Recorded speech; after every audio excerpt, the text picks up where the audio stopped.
తుళ్లూరులో వివిధ కార్యక్రమాలు జరిగాయి. వివరాలు రాజధాని రిపోర్ట్లో.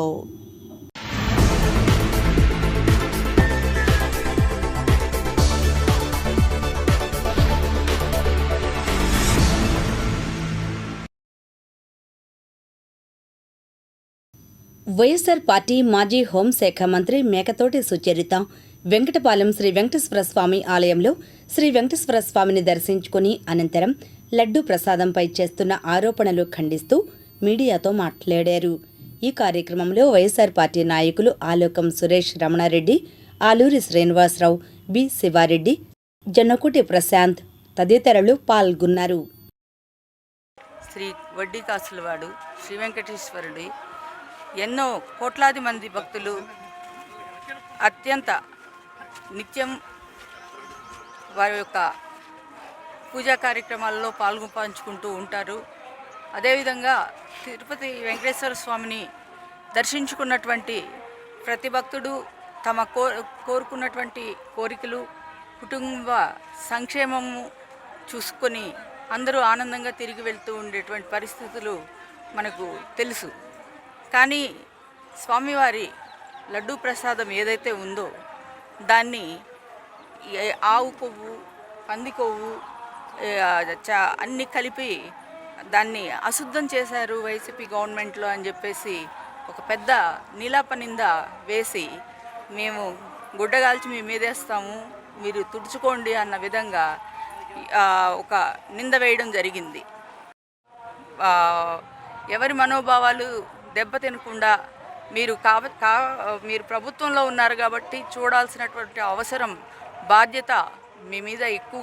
రాజకీయాలలో విమర్శలు, ప్రతి విమర్శలు సహజం. కానీ మాజీ మంత్రి అంబటి రాంబాబు ముఖ్యమంత్రి నారా చంద్రబాబు నాయుడుని ఉద్దేశించి ఉపయోగించిన భాష అత్యంత హేయమైనది. ఒక బాధ్యతాయుతమైన పదవిలో పనిచేసిన వ్యక్తి ఇలాంటి బూతు పురాణం అందుకోవటం ప్రజాస్వామ్యానికే గొడ్డలి పెట్టు. అంబటి రాంబాబు వాడిన పదజాలంపై తుళ్లూరు మండల తెలుగుదేశం పార్టీ ఆధ్వర్యంలో తుళ్లూరు పోలీస్ స్టేషన్లో సీఐ మాతంగి శ్రీనివాసరావుకు అంబటి రాంబాబుపై కంప్లైంట్ ఇచ్చారు. అనంతరం తెలుగుదేశం పార్టీ నాయకులు మీడియాతో మాట్లాడారు. ఈ కార్యక్రమంలో తెలుగుదేశం పార్టీ నాయకులు, మండల తెలుగుదేశం పార్టీ అధ్యక్షులు దనేకుల వెంకట సుబ్బారావు, పుట్టి రామచంద్రరావు, కాటా అప్పారావు, జమ్ముల అనిల్, జొన్నకూటి ఏడుకొండలు, ఇందుర్తి నరసింహారావు, మూలపూరి శ్రీనివాసరావు, మైనేని గిరిజ, కొమ్మినేని కోటేశ్వరరావు, షేక్ మహబూబ్ సుభానీ కోకిల, చిలక బసవయ్య, పాలకాయల గోపాలరావు, పోతురాజు శ్రీనివాసరావు, తెలుగుదేశం పార్టీ అభిమానులు, కార్యకర్తలు పాల్గొన్నారు. వ్యక్తి అనుచిత వ్యాఖ్యలు చేశారు. ఈ వ్యాఖ్యలను తుళ్లూరు మండలం తెలుగుదేశం పార్టీ ఆధ్వర్యంలో తీవ్రంగా ఖండిస్తున్నాం. అతని మీద కేసు పెట్టాం. ఈ కేసు మాత్రం రిజిస్ట్రేషన్ చేసి అరెస్ట్ చేసి తీసుకొచ్చి రాజధాని ప్రాంతంలో, ఎందుకంటే ఇది గతంలో కూడా అమరావతి రైతులను కించపరిచి మాట్లాడాడు ఈ రాంబాబు. అప్పుడు వదిలేసి గవర్నమెంట్ ఉన్న అధికారం ఉందని చెప్పి ఇష్టం వచ్చినట్టు మాట్లాడుతున్నాడు. అతను రాంబాబు అని చెప్పి ప్రజలందరూ అనుకుంటే మేము కూడా వాళ్ళు ఈ అమరావతి ప్రాంతంలో కానీ రాష్ట్రంలో కానీ రాష్ట్ర ప్రజల కోసం నిరంతరం రేపు ఆదివారం అయినా కూడా వాళ్ళు పెన్షన్లు పంచాలని చెప్పి ముఖ్యమంత్రి గారు రాష్ట్ర ప్రజల కోసం కష్టపడుతుంటే అలాంటి ముఖ్యమంత్రిని ఇష్టం వచ్చినట్టు మాట్లాడుతున్నాడు అంబోజు రాంబాబు అనే వ్యక్తి.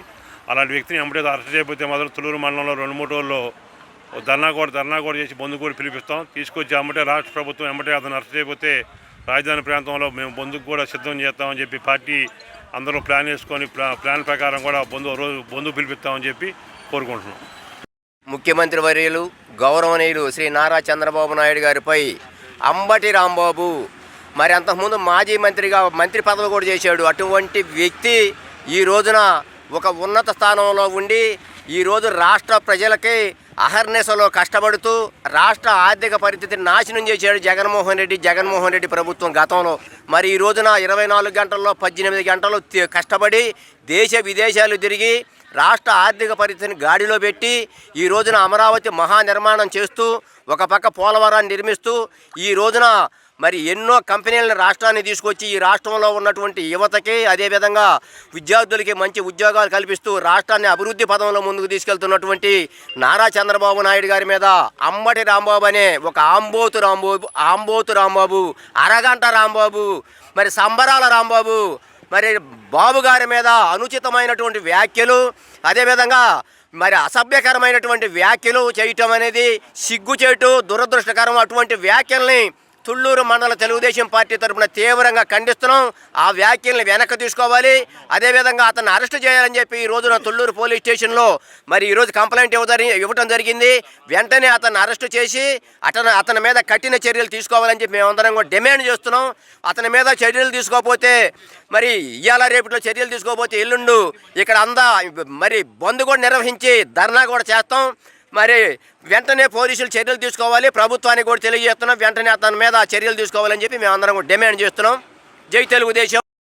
రాష్ట్ర ప్రభుత్వం ఒకరోజు ముందే ఏదైతే సంక్షేమ కార్యక్రమాలని అమలు చేస్తూ కూటమి ప్రభుత్వం ఆంధ్ర రాష్ట్రం మొత్తం కూడా తిరిగి ప్రజల యొక్క సంక్షేమాన్ని అభివృద్ధిని ముందుకు తీసుకెళ్తూ ఉంటే ఈరోజు గతంలో ఏదైతే వైసీపీ పార్టీ చేసినటువంటి నేరాల్ని ఘోరాల్ని ప్రజలకు తెలిసే విధంగా ఒక ఫ్లెక్సీని గుంటూరులో ప్రదర్శిస్తే దాన్ని ఉటంకిస్తూ అక్కడికి వచ్చి నానా దుర్భాషలు ఆడటమే కాకుండా మా ప్రియతమ నాయకుడి మీద ఇష్టారాజ్యంగా రాయలేని చెప్పలేని బూతులు తిట్టిన ఆ అరగంట రాంబోతుని అతని యొక్క చింతకాయలకి వెన్నపూస రాసి పగలగొట్టాలని చెప్పేసి కూటమి ప్రభుత్వానికి కోరుకుంటా ఉన్నాం.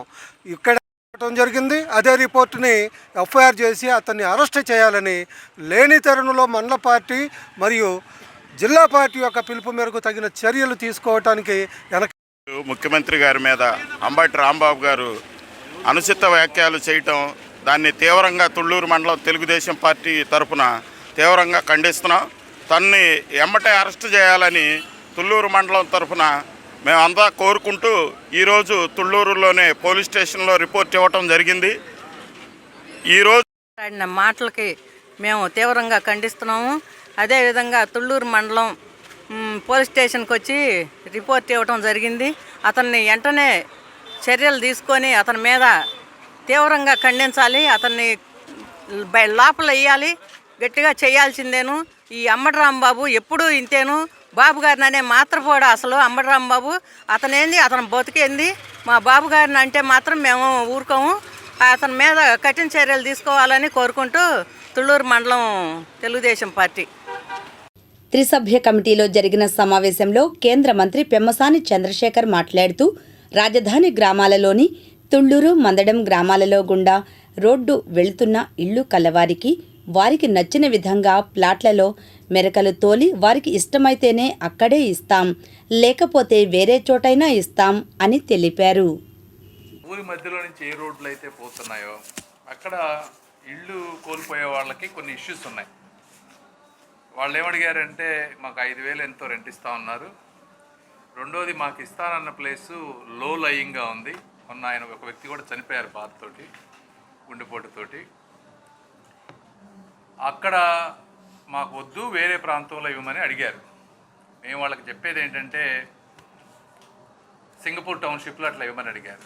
మాస్టర్ ప్లాన్ని డిస్టర్బ్ చేయకుండా వాళ్ళకి ఏ ప్రాంతంలో అయితే మేము ల్యాండ్ ఇస్తా అన్నారో సిఆర్డిఏ వాళ్ళు, దాన్ని ఒక డిజైన్ చేసి, అంటే ఇప్పుడున్న ప్లేస్ని చూసుకొని అక్కడ లో ఉందని అనుకుంటున్నారు, దాన్ని ప్రాపర్గా ఫిల్ చేసి లేఅవుట్ చేసి వాళ్ళకి నచ్చిన తర్వాత బాగుంటే అక్కడికి వాళ్ళు వెళ్ళిన తర్వాతే వాళ్ళ ఇళ్ళని ఖాళీ చేయించే విధంగా, ఆ తర్వాత వాళ్ళకి ఎప్పుడైతే లేఅవుట్ ఇచ్చారో అప్పటి నుంచి కూడా అవసరమైతే వాళ్ళు ఇల్లు కట్టుకోవడానికి ఒక 1.5 ఇయర్కి 5,000 కాకపోతే 10,000 అది ఇంకా డిసైడ్ చేయలేదు. మాట్లాడి ఇంకొకసారి వాళ్ళని ఆమోదయోగ్యంగా వాళ్ళందరినీ రీహాబిలిటేట్ చేసే విధంగా తుళ్ళూరు, మందడం ఈ 2 గ్రామాల్లో చేస్తాం.